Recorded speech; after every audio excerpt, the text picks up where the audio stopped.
Aperol apre in bellezza.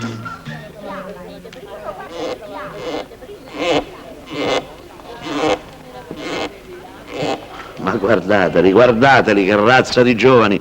Dovrebbero essere loro ad animare la riunione. E invece eccoli là. Perché non cominciamo noi in allegria? Ah, mia salvatrice. E come faresti? Per esempio, ballando. Sì, ma io non so ballare, tu sai ballare benissimo, ma io come... no.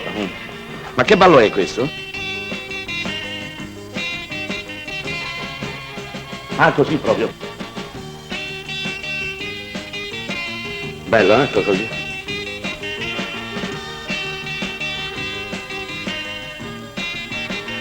Forza che te la cavi benissimo con lo Shea. Però, ballano bene.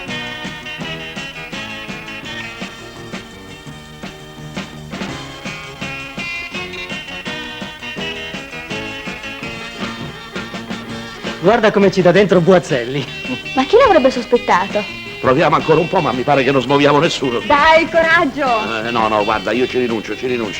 Se non si divertono a veder ballare uno come me, pensa un po' a qualche altra cosa, su. Ma scusa, perché non resti nel tuo campo? Sei un attore, racconta una battuta, che so, una barzelletta. È vero, hai ragione. Volete sentire una storiella? Ma sì. Perché no? Se è buona, se è nuova soprattutto. Ecco, mi hanno già steso a terra. Se è buona, se è nuova.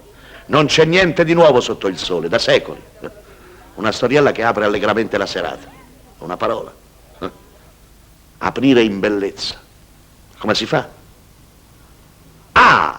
Aperol. Apre in bellezza. Perché Apre bellezza. incontri al bar, ospiti in casa.